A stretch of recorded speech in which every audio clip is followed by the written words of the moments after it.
Maintenant, nous allons vous présenter une recette à base d'éblis. L'éblis, c'est une céréale qui est très intéressante, qui a beaucoup de parfum.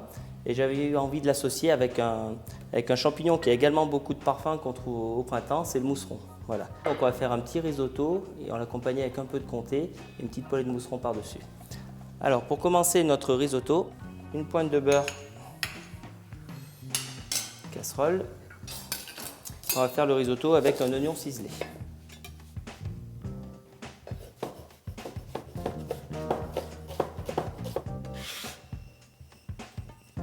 Toujours pour enlever un petit peu l'humidité de notre oignon et qu'il cuise un petit peu vite, une pincée de sel.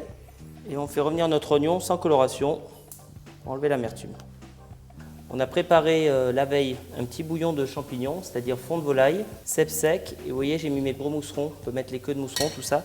Ça va nous donner un goût supplémentaire de mousserons et de champignons au bouillon qui va servir à la cuisson du risotto. Alors attention aux mousserons, ça peut devenir amer, donc peut-être ne pas trop en mettre dans le bouillon, c'est à vous de juger un petit peu. Voilà, mes oignons sont cuits, sans coloration. Voilà, je rajoute mon éblis et je nacre un petit peu. C'est pas tellement pour cuire parce que là votre éblis ne va pas cuire, c'est simplement pour éclater un petit peu la graine, donner un léger parfum torréfié à votre risotto. Ça sera toujours un supplément de saveur qui est intéressant avec l'éblis notamment. Tout petit peu de sel au début de cuisson, on en rajoutera à la fin. Faites attention au sel, comme on va mettre du comté, le sel, il faut aller doucement. On déglace avec du vin blanc. On laisse bouillir l'éblis pour évacuer surtout les vapeurs d'alcool. Et on va rajouter donc notre bouillon. Donc on va mettre le bouillon sans les champignons, juste comme ceci. On va mettre 4-5 louches pour commencer. Et on rajoutera du bouillon au fur et à mesure. L'idée, c'est d'avoir juste la quantité de bouillon nécessaire pour cuire l'éblis. En règle générale, c'est pour un volume d'éblis, 2 volumes de bouillon. Et donc là, comme on est fin du printemps, presque début de l'été, là, c'est les derniers mousserons, mais c'est le début du thym de montagne, thym sauvage, qu'on appelle serpolet chez nous. Donc je vais en mettre un tout petit peu dans mon risotto et on en rajoutera tout à l'heure sur l'assiette avec les mousserons, ça ira très bien. Donc là, on est parti pour la cuisson, sur à peu près 10 minutes à un quart d'heure de cuisson. On laisse réduire, au fur et à mesure, on rajoute le bouillon petit à petit. De temps en temps, vous tournez un petit peu à la cuillère pour que vos grains ne se collent pas entre eux. Alors surtout, ne pas laver l'éblis avant, que le gluten en tout cas fasse effet, que ça fasse vraiment effet risotto. Et on va mettre de l'ail haché. Alors j'aime bien mettre l'ail au départ de la cuisson, ça permet de le cuire un peu. Si on le cuit, ça permet d'être plus digeste. Bien jouer sur les saveurs en cuisine, hein. Beaucoup de choses qui se passent avec le nez. Donc les choses qui cuisent sont bon en général, c'est que le plat à la fin sera bon aussi.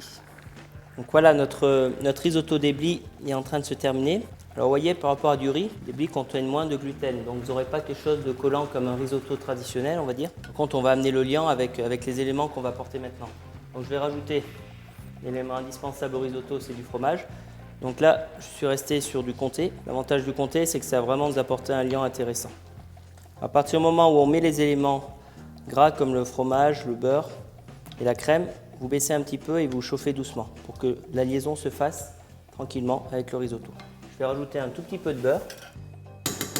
Ce qui est important dans le risotto, c'est ce côté gras en même temps qui fait la richesse et le goût. Vous voyez, on voit bien les éléments qui commencent à s'amalgamer entre eux. Et on va rajouter les derniers éléments, le mascarpone ou de la crème épaisse, comme vous le souhaitez. C'est ça qui va terminer de rendre onctueux notre risotto. Et là, on laisse cuire un tout petit peu. Le sel est assez présent comme on a mis du comté. Je vais simplement ajouter du poivre, un tout petit peu d'huile d'olive. Donc l'huile d'olive, je ne mets pas en début de cuisson, je mets toujours à la fin, parce que je veux vraiment avoir la saveur d'olive. Et une petite touche personnelle à la maison, de l'huile de cèpe.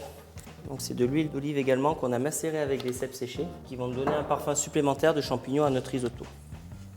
On va le laisser refroidir un tout petit peu maintenant. Donc on va maintenant poêler nos mousserons.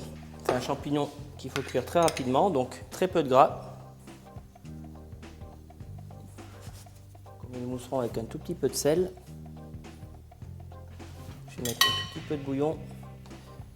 Voilà, vous voyez, ça va activer la cuisson. Un mousseron, c'est très délicat à cuire, hein. Normalement, les faire aller-retour. C'est un des rares champignons, le mousseron, qu'on peut manger cru. Donc pour ça qu'on peut se permettre de ne pas trop les cuire quand on veut les servir chauds. Vous voyez, là je sens qu'ils sont cuits. Je les débarrasse parce qu'ils vont continuer de cuire un tout petit peu après cuisson. Voilà.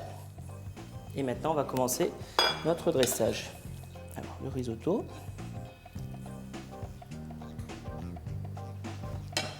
Par-dessus, on se fait un beau petit décor avec les mousserons. Je trouve que c'est très graphique le mousseron, c'est sympa. Et notre élément qui va nous assaisonner le petit risotto, c'est la fleur de serpolet qu'on a ramassée sur le bord des talus en général. Et voici donc le risotto d'éblis au mousseron et serpolet.